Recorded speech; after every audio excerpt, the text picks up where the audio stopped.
Hi, welcome back. It's part 2 of the electric mower conversion video. So this time we're going to try and get the spinny bit spinning. This is the hub motor that I'm using, and I've 3D printed a XL pulley, which you can get the models of these from the Master Car catalogue in Fusion 360. Download the STL, modify it. So I've put in 3 holes which are mate up with this to secure it. So I've modified it, made the hole the right size for the spindle, printed it out, and you've got a pulley within hours, which is very handy. So that's the 30-tooth pulley. I've got a 10-tooth pulley. This is the one that I printed for the X-axis power feed, which I still haven't done. So I'm going to use that. So we've got a 3 to 1, which will give us, this spins 1,000 or so RPM, so we'll get about 3,000 at the blade, which is the same as the engine. So I need to mount this on the end of here. Let's go make an adapter.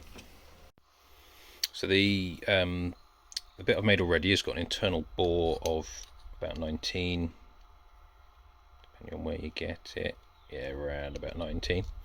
I think 19.15 was the biggest value I managed to get somewhere. There we are, 19.15. So I'll turn this bit of bar down, make it a nice push fit in there, and then flip it around, and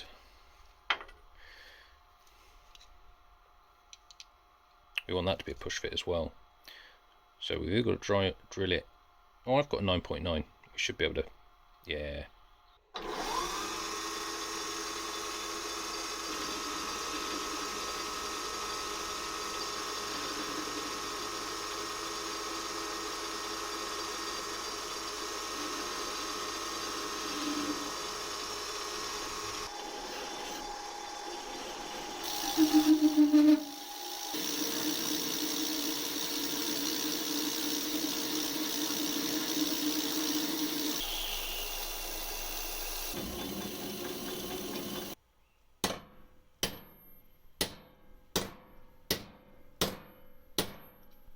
That might have to do. Right, I've just got to fit this bit.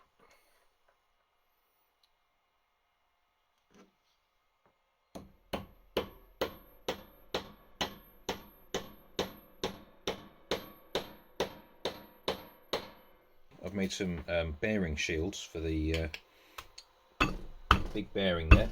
They push in. That's a bigger one with a big flange on for the underside. Right, fit this into there. Because I don't have a hydraulic press, and it's a very snug fit, what I'm going to do is stick it in the freezer for a few hours and then give it a go, see if we can drop it in while it's cold.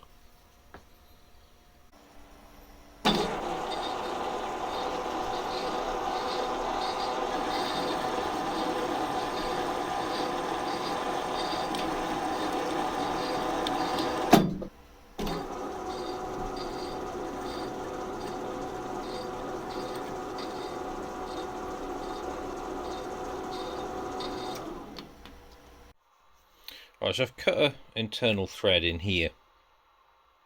It's not quite there yet. So while making the tap, I realised the error I'd made on this. I basically only cut half the depth, obviously forgetting that the dial on the lathe is the diameter and not the radius. So I've popped this back in, recut the inside to the full depth, and now I can use this as a gauge, and it threads in quite nicely. Now I just need to part this off and turn the eccentric on the other end to allow us to adjust the belt tension.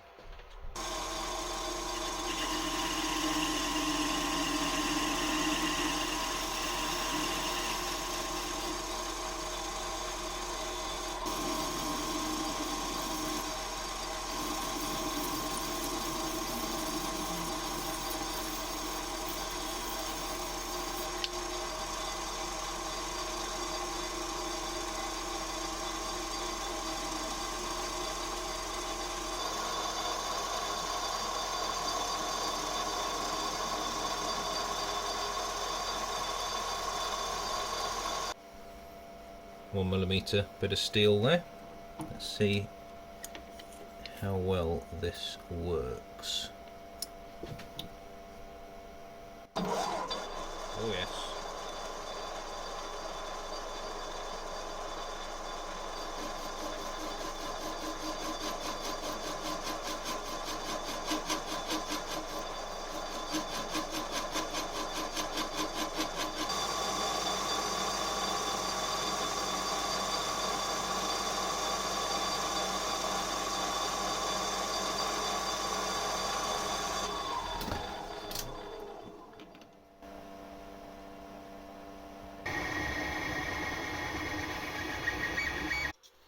So just 3D printed this part, which is a space model effectively for the shaft that's going to go in here, because I don't particularly want to press in the shaft just yet because I haven't finished machining.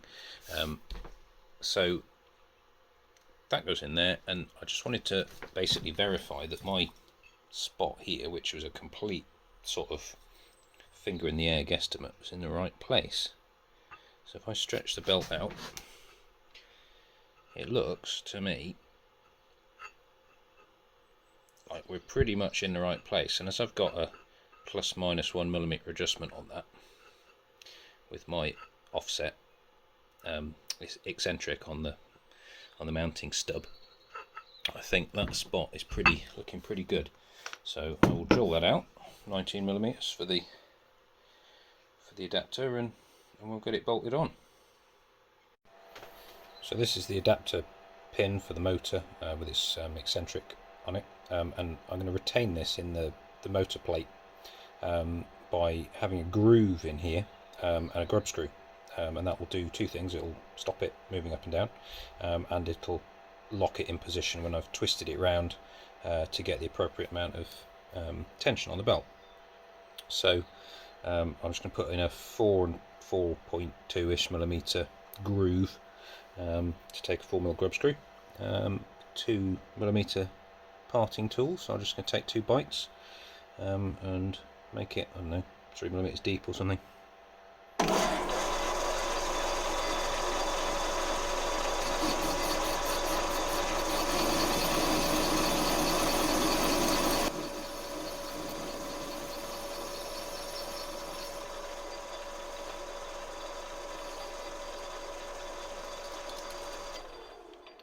There we are. Alright, all set up on the mill. I need to put a 19mm hole in there. So I'm going to start with a 13, then use this blacksmith's 18 to open it up, and then finally I think I'm going to have to bore it with the boring head to make it an accurate enough diameter for the eccentric to run in.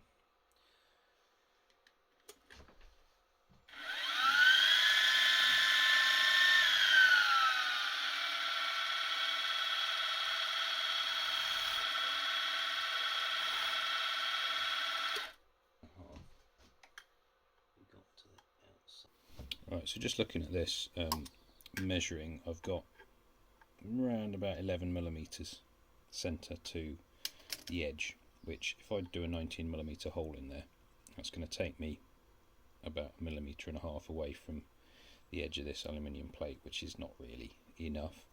It's only obviously briefly because it's a circle, but I'd feel more comfortable if I had a bit more meat there, so I'm going to reduce the eccentric down to 16, and that'll give us about 3.5mm.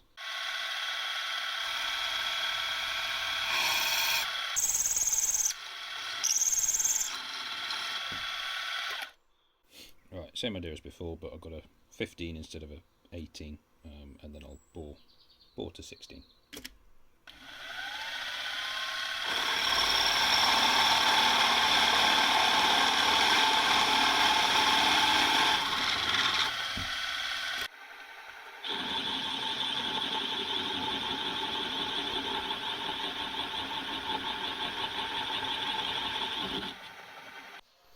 So I've got the motor and everything fitted up, and that's it in its loose position.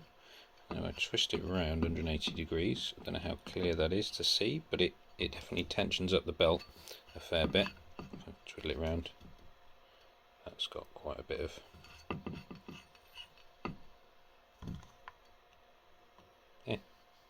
certainly does something. angle there. That's loose, and that's tight. Right, so I just need to get a grub screw in here to hold this in position once I'm happy with how tight it is. Got an M4 grub screw there. Because of the lack of material here, I'm going to go in diagonally like that, just so it's got plenty of engagement. This might take a reasonable amount of force, so I shall drill that by hand, I think.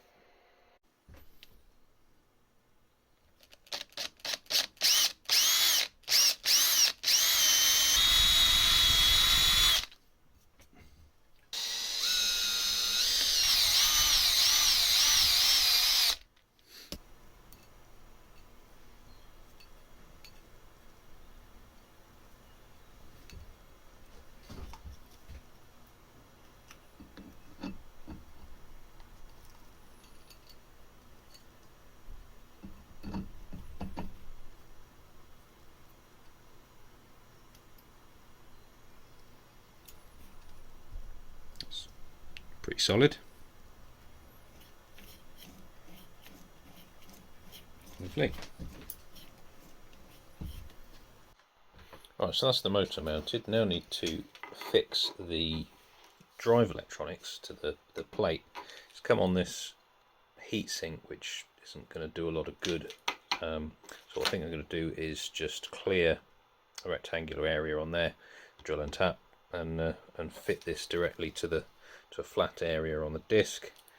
And I shall nick the, can't really see it very well, there's a heat pad underneath the transistors there, so I shall use that and use the standoffs, but we'll just be mounting it to this instead of the heatsink.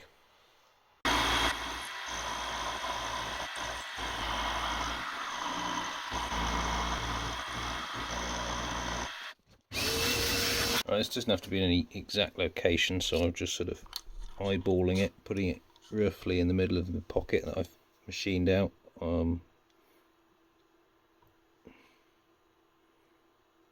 That's probably fine. Good point to 0. So I'll take that away.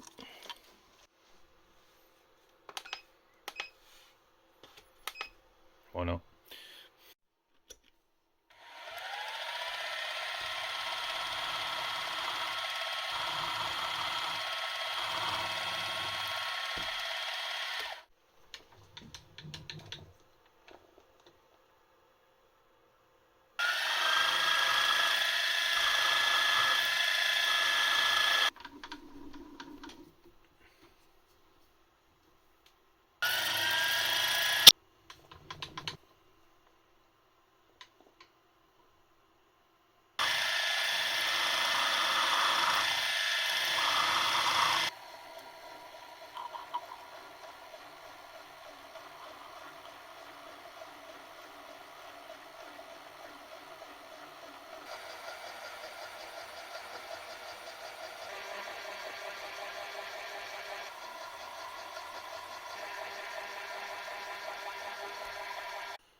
Just peels off, put that around, is that way around, it.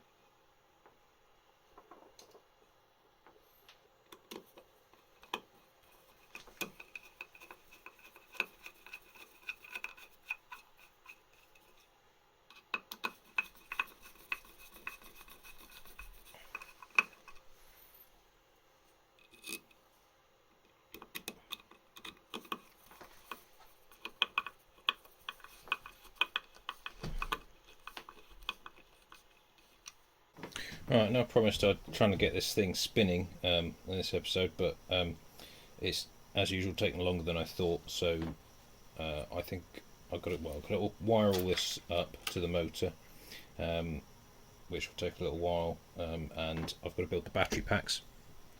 So I think next time I'll build the battery packs, show how that's done, and the charger and the battery management and all that kind of stuff. I'm going to use these XT connectors. Used on like radio control vehicles and things. The XT, this means the 30 means 30 amps.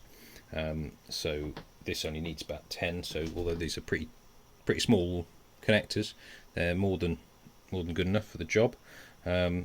So I'm leaving it there for now. Thanks for watching.